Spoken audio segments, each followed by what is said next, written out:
आप सभी को प्रणाम। यूपी टीईटी मामले पर 2019 और 2021 के मैटर पे माननीय इलाहाबाद हाई कोर्ट में जो रिव्यू फाइलें पड़ी हुई हैं, उन सभी अपडेट्स को लेके काफ़ी लोग परेशान हैं कि सर ग्रुप में कोई अपडेट नहीं, या तमाम तरह से कोई भी अपडेट न दे पाने का रीज़न क्या है, वो सारी चीज़ें। ये वीडियो बहुत ही महत्वपूर्ण होने वाला है, कृपया करके इसे आप लोग पूरा वीडियो कंप्लीट देखिएगा। थोड़ा सा ये वीडियो लंबा हो सकता है, ठीक है, तो ध्यान दीजिएगा मेरे मुद्दों पर। कंटेम्प्ट पे सुनवाई हुई और रिव्यू एक तरफ फाइल आयोग कर चुका है। इस वजह से माननीय कोर्ट ने जो कंटेम्प्ट वाली फाइल है उसको पास ओवर कर लिया, और पास ओवर करने के बाद जो रिव्यू पे सुनवाई हुई वो कल हुई। मैंने बता रखा था कि रिव्यू फाइल होगी, और रिव्यू के फाइल पे डेट लगने वाली थी, कल लगी। और देखिए एक चीज़ है, जैसे लोग सोच रहे हैं ना कि जो पहले कोर्ट में केस लगता था उस पर स्टेटस बनता था, तो इस समय कोर्ट का प्रोसेस थोड़ा सा चेंज हो गया है। जो सपोज गेस करिए कि पहले स्टेटस बन के आता था 2, 4, 5, 10 दिन पहले, ऐसा अब नहीं हो रहा है। अब जैसे या तो डेट लगी है तो वकील जाके एकदम कोर्ट में लिस्ट लगी हुई है, जैसे नोटिस चिपक जाता है, नोटिस चेक करता है, या फिर उसके मोबाइल पे जैसे कल सुनवाई हो रही है तो आज रात को मैसेज आता है। तो इन तरीक़ों से जो समस्याएं क्रिएट हो रही हैं, तो पहले से किसी भी चीज़ को अपडेट कर पाना थोड़ा सा मुश्किल हो रहा है, ठीक है। और ग्रुप में सारे मुद्दों को लेके मैं यहाँ क्यों आया हूँ, और आप लोग सोच सकते हैं कि मैं घर से भागने के बाद मैं सीधा इलाहाबाद आ गया, और वकील साहब ने भी बुलाया। मैं पूरा बेकायदे की चीज़ें आज आप लोगों के सामने रख रहा हूँ, क्योंकि मैं कब तक सोचता रहूँगा, ठीक है। तो रिव्यू पे जो रिव्यू पिटीशन आयोग ने फाइल करा रखा है, ठीक है, उस पर शमशेरी साहब के कोर्ट में लगनी थी, वो केस कल लगी थी, और उस पर अगली डेट जो मिली है वो डेट आपको मिली है 22 जुलाई, और वो फिक्स डेट है। फिक्स डेट पे कम्प्लीटली सुनवाई होगी, ठीक है। तो पूरे मामले पर मैटर क्या है कि सिंगल और डिवीज़न हम लोग लड़के जीते थे, तो जो थर्ड ऑप्शन जो मिला आयोग को, उसने रिव्यू फाइल किया। और आप सबको पता है कि आयोग ने हर बार मतलब अपने तरफ से वकील चेंज किया, सिंगल में हारा तो फिर डिवीज़न में वकील चेंज, बीच में सुनवाई सही से नहीं हो पा रही तो उससे भी हायर लेवल का वकील चेंज, ठीक है। अभी जो रिव्यू फाइल हो रही है, इस रिव्यू फाइल में उससे भी बड़ा हायर, मतलब माननीय उच्च न्यायालय के सबसे जो नामचीन हस्ती हैं, ऐसे अधिवक्ताओं को हायर किया जा रहा है, मतलब आयोग की तरफ से, सरकार की तरफ से, छात्रों के खिलाफ। और हम सबके पास समस्या क्या है कि हम लोग उस लेवल पे नहीं है, या हम लोगों के पास उतनी क्षमता नहीं है कि हम एक हायर लेवल का सीनियर अटेंड कर पाएँ। हम लोगों ने हमारे छात्रों में, प्रदेश के तमाम छात्रों में, मामूली कुछ छात्रों ने, कुछ शिक्षा मित्रों ने सहयोग किया था, तो हमने सीनियर हायर किया था, और जिस सीनियर के बेस पे और अपने वकील साहब के बेस पे पूरे केस की प्रक्रिया चली, और हम लोग डिवीज़न बेंच जीत गए, ठीक है। अब रिव्यू फाइल हो गई है, तो एक चीज़ समझना पड़ेगा। लोगों के दिमाग में ये है कि सर अब तक दिए हैं फिर देना पड़ रहा है। करना क्या है, डिसाइड करना है। बाकी जो प्रक्रिया जैसे चल रही है, जहाँ तक चल रही है, मैं वो कर रहा हूँ, उसमें नो डाउट, ठीक है।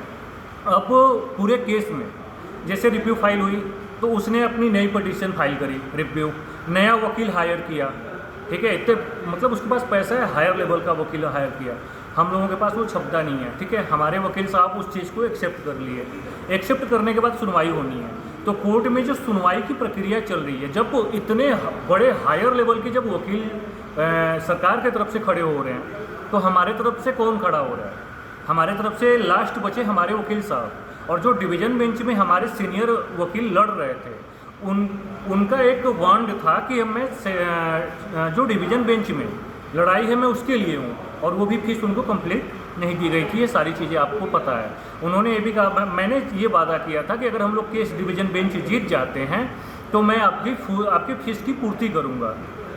जबकि केस तो हम लोग जीत गए, और मामला फिर से कोर्ट में पेंडिंग पड़ गया, और हम लोगों ने उनकी फ़ीस का पूर्ति नहीं कर सके, ठीक है। अब हमारे पास एक समस्या ये हो रही कि 22 तारीख को सुनवाई है, और 22 को सुनवाई है, और इसके बीच में ही हमें सीनियर हायर करना है।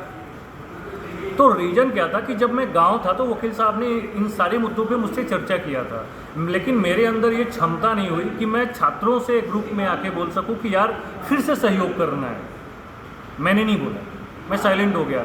फिर वकील ने बोला कि नहीं ठीक है, तुम भाग के जल्दी आओ, यहाँ बहुत सारे काम है। तो मैं भाग के चला आया, जो भी करना था, जो प्रक्रिया करनी थी वो मैंने करवाई, जो भी चीज़ें हैं। अब सवाल ये है कि सीनियर हायर करने के लिए हमें क्या करना चाहिए।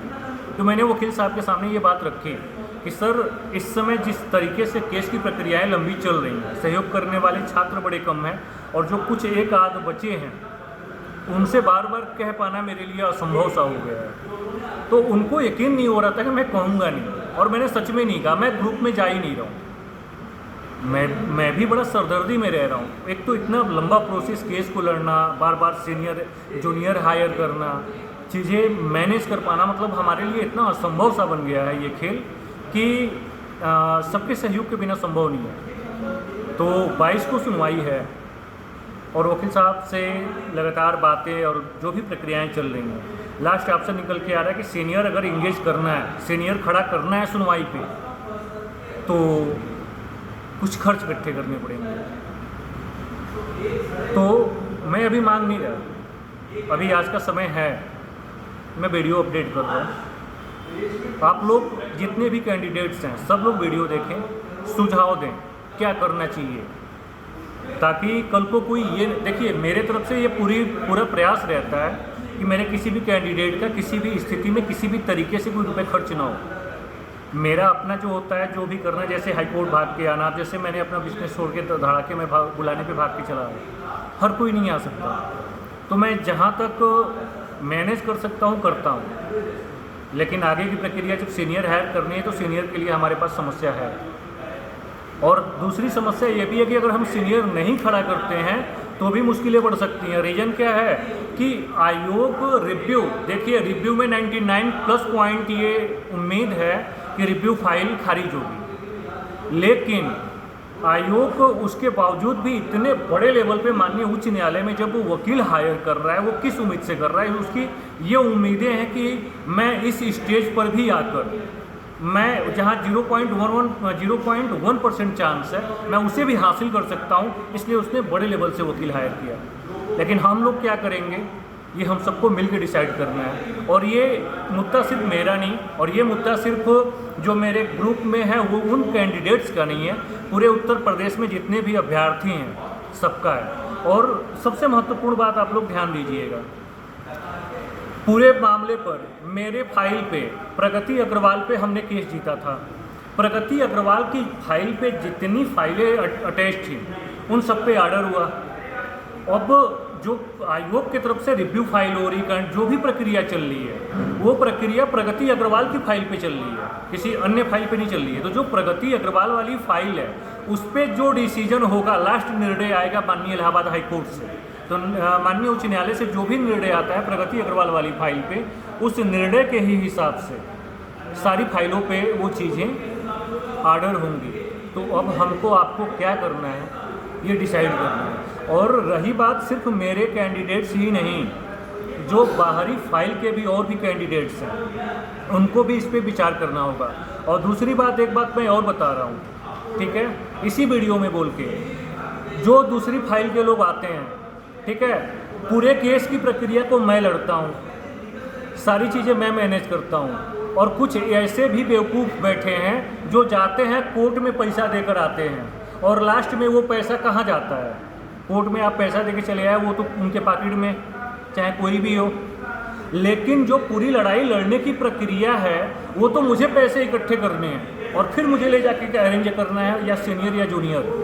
तो पैसा दो जगह फेंकने के बजाय समझदारी दिखाइए, पैसा एक जगह रखिए जहाँ से इंगेज किया जा सके और इंगेज करके हायर किया जा सके। ऐसा ना हो कि जो लड़ाई मैं लड़ रहा हूँ, आप लोग होशियार बनते हैं, कोर्ट में पैसा देकर आते हैं, उस पैसे की आपकी कोई वैल्यू नहीं है। इसलिए मैं उन लोगों को बार बार ये चेतावनी देता हूँ कि आप लोग ये गलती करते हैं। जो सहयोग करना है एक जगह करिए और मिलजुल के करिए। 22 तारीख को फाइनल बहस है, फाइनल डेट है, जल्द से जल्द डिसाइड करें, निर्णय लें। जय हिंद।